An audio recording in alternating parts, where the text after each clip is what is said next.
Hello and welcome. My name is Vladislav Faraponov. I'm a global community lead with Rubryka, Ukraine's media outlet that is focusing on solution journalism approach. We are almost on every major platform. Subscribe and follow us there. We are the driver of solution journalism approach in Ukraine and Eastern Europe. As always, we dedicate our podcast to the armed forces of Ukraine and appreciate their brave service and sacrifice to the country. And today we have a special guest. Rubryka was an information partner of the Lviv Media Forum. It is the largest annual forum in Ukraine and Eastern Europe that brings together many journalists and media experts from all over the world. And this episode is a follow-up, and today we talk to Anders Åslund, who is a senior fellow at the Stockholm Free World Forum, and he's also teaching at Georgetown University.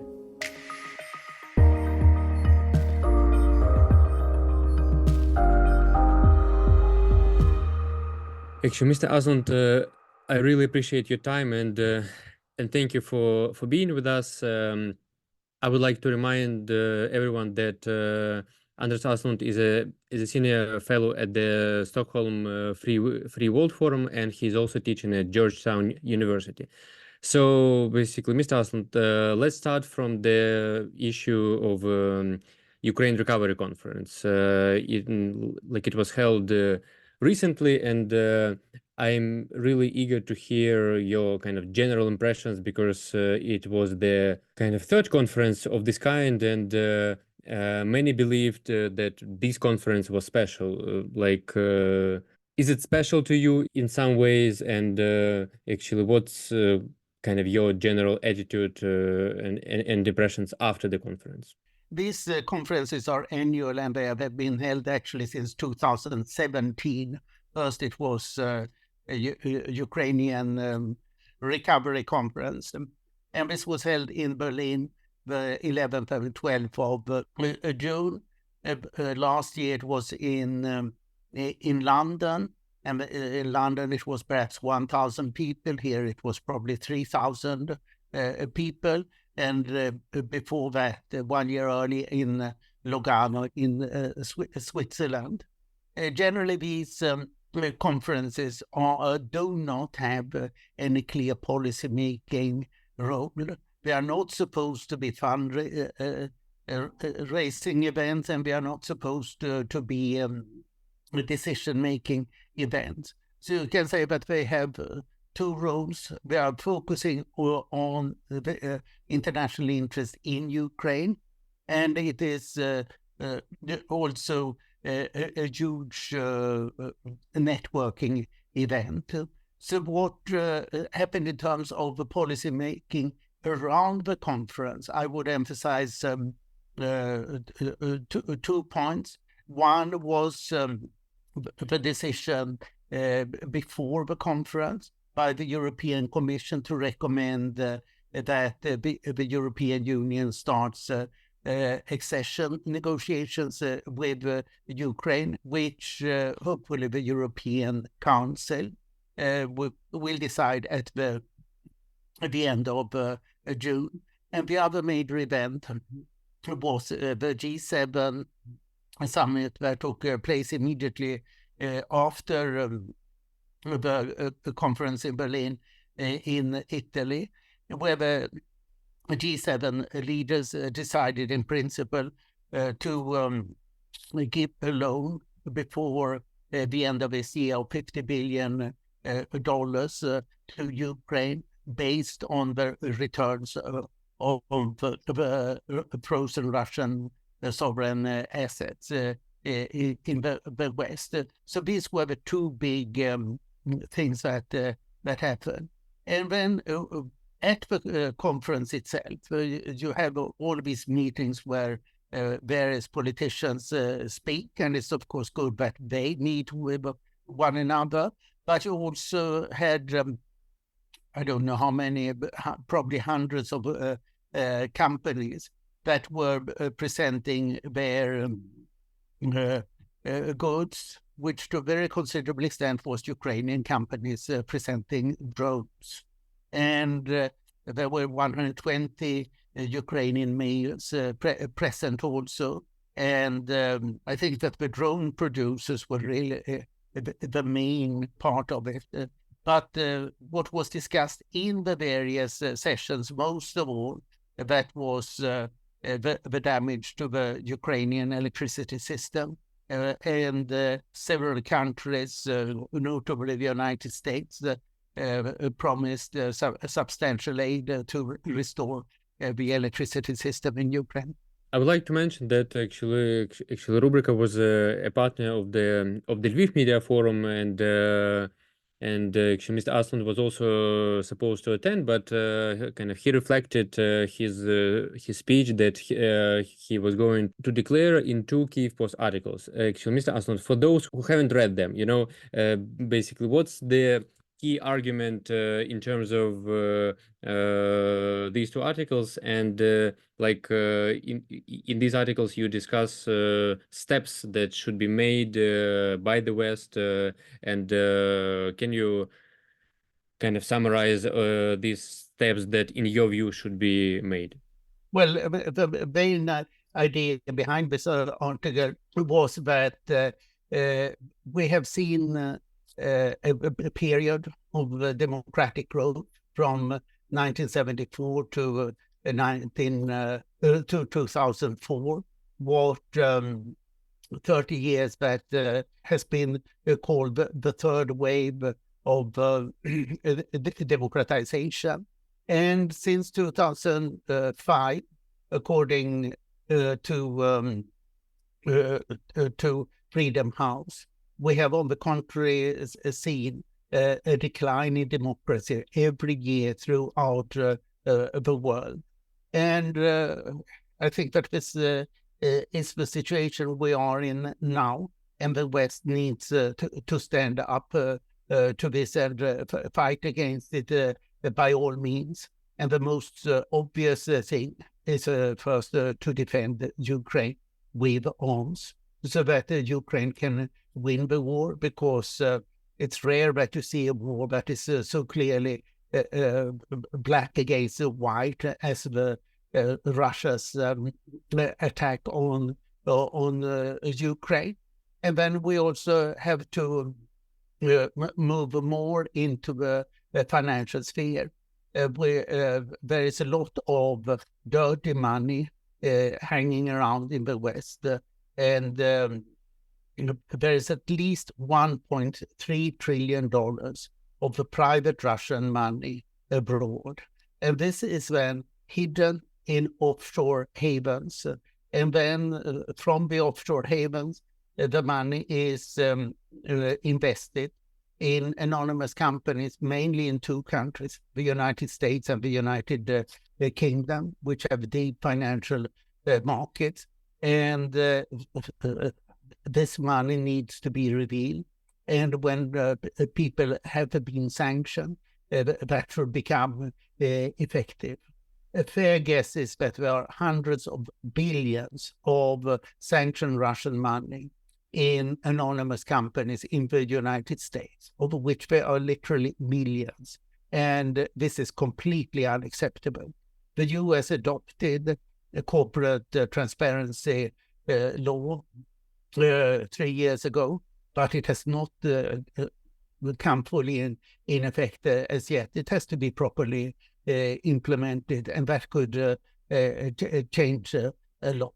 And another thing is now the oligarchs are suing all kinds of authorities that have sanctioned them. And they are suing anybody who dares to mention them, more or less, for libel or defamation in various countries. This must not be accepted. And laws needs to be adjusted so that the Western legal system does not work for sanctioned Russian oligarchs, but implements the punishments that they should be due to get. Okay, just a short kind of follow-up. Actually, recently, kind of during the previous week, I had a conversation with a Harvard professor, and I would like to connect kind of this question with the thing that you mentioned at the beginning of your answer about democratization. And he asked me basically what's the average, kind of temperature, as we call it, kind of regarding the state of democracy in Ukraine, like how long kind of having no elections can be possible in Ukraine. I will not disclose my answer, but I'm really interested in hearing yours.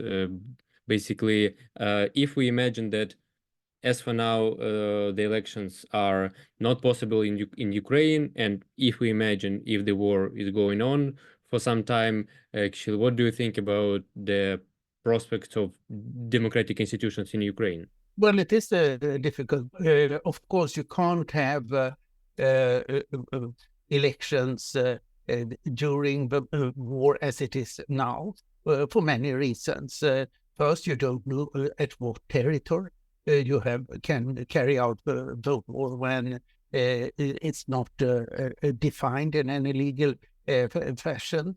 Secondly, you don't know where people are living. Given that many millions of Ukrainians are abroad or displaced inside the country, and then you can't have any kind of clear territorial elections.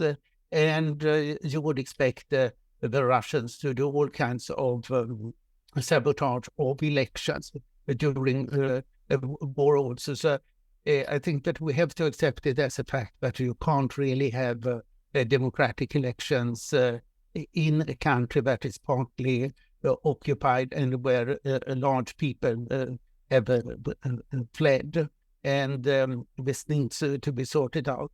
I think that it's quite important that both Parliament and President have their mandates prolonged. But of course, the longer this lasts, the less their authority and legitimacy will be.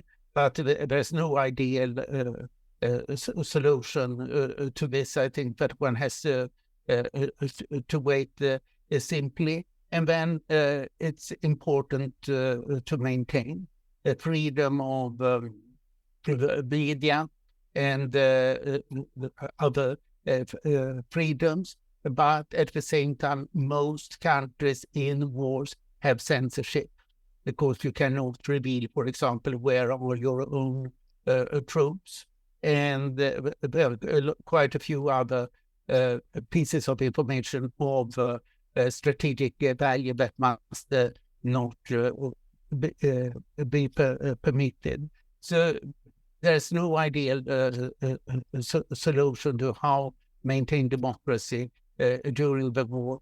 And this is, of course, another reason why the war has to be won as soon as possible to safeguard democracy in Ukraine. Absolutely. And I would like to move to like another topic, and I believe that the kind of recent events, and I would say shifts in some rhetoric, are also important to mention. So recently, actually, Switzerland hosted the conference actually as well, on the Ukrainian peace formula, or some people call it Zelensky peace formula. And after on that forum, and shortly after, kind of Zelensky and his team, they actually, for the first time in 2 years, I believe, they mentioned that potentially they would be ready to consider the participation of Russia in the second forum, in the second conference. And that's a big shift in their rhetoric, I believe. And also they mentioned that the next summit will not take place in years, but it can be just in several months. Actually, what would be your take on that conference, and on that shift in their rhetoric as well? Well, I think, as you said, it's simply a rhetoric. I and many others were worried about this peace summit, that it would be captured by forces that wanted to get something more Chinese, that it should be a formula that was not beneficial to Ukraine, but countries like Brazil and India that did participate, that they would propose something completely different. Now it was fortunately the Ukrainian peace formula that gained 80 votes at the meeting. So no harm was being done. So that was the first thing. The second thing is how will it proceed? I think that this was, so to say, President Zelensky running a victory lap after having managed to get a strong support for the Ukrainian peace formula, and saying that next time, and I hope after not too long time, Russia will have to come and submit to our peace formula. Of course, he didn't express it like that, but I think that was the real implication of the suggestion that Russia could be invited next time, because now the foundation on the basis of the Ukrainian peace formula has been laid. So then why not invite Russia to submit to the Ukrainian conditions? That's how I interpreted it. Okay, and basically, what would be the conditions that will kind of satisfy, let's say, Ukraine for now, to really have negotiations with Russia, either kind of one-on-one or with some mediators, kind of probably some countries, of course. I think it's almost impossible to imagine that, for example, all of the countries that have participated in that forum will be on the round of negotiations between Russia and Ukraine. Basically, how do you see like the conditions for Ukrainian side to have this type of talks? Well, Ukraine and President Zelensky have for a long time insisted on the same conditions that we all know, and are very simple and straightforward. Full territorial sovereignty of Ukraine, territorial and integrity of the whole territory that Ukraine had from December 91, which of course includes Crimea, return of all Ukrainian citizens who have been deported to Russia, war reparations for all that Russia has destroyed, the re-establishment of free international navigation on the Black Sea, that Ukraine is allowed to become a member of NATO, and that Ukraine can join the European Union. I think that these are the most important conditions. And then prosecution in international courts of war crimes has been properly documented. And of course, Russia will not agree to any of these points. So the question is simply to win the war. And there is a very unhealthy lie that is going around, for example, here in Washington, that all wars end with negotiations, which is not at all true. Most wars end with a victory of one side over the other. And then is the question what to do after the victory. So in World War II, Roosevelt and Churchill in Casablanca in 1943 decided to go for capitulation of Hitler, and only capitulation without any negotiations. And it's quite obvious that one can't really talk to Putin. And this is more a matter of diplomacy, whether one says that one wants to talk to Russia after it has been defeated, or if one wants Putin to disappear. I, of course, think that there can be no end to this war until Putin has disappeared in one way or the other. Yeah. Just like another question, in your Kyiv post pieces, you kind of actually constantly mention about the need to invite Ukraine into NATO, and I cannot wait to ask kind of your opinion about the upcoming NATO summit. Actually, what would be your expectations, for example, given the fact that Ukraine finally signed a bilateral security agreement with the United States recently, which was also announced kind of many times, but kind of many in Ukraine believe that if this agreement is signed, then this would be kind of presented, as a major prize, actually after the summit and before the NATO summit. So, like, basically, what are your expectations about NATO summit generally? I'm quite worried about the NATO summit too, because it's clear that Germany and the United States don't want to invite Ukraine. While we saw already in Vilnius a year ago at that NATO summit that 2/3 or so of the NATO members wanted to invite Ukraine. And I can see no reason not to do so. And in particular, it's strange that Germany, that was invited to join NATO in 1955, when a substantial part of the country was occupied by the Soviet Union, that it opposes an invitation to Ukraine. And I see these bilateral security agreements more or less as fig leaves. They are useful in the sense that they regularize arms deliveries in many cases, but I don't think that they can be actually secured, because each allocation of arms has to be approved by the national parliament in question.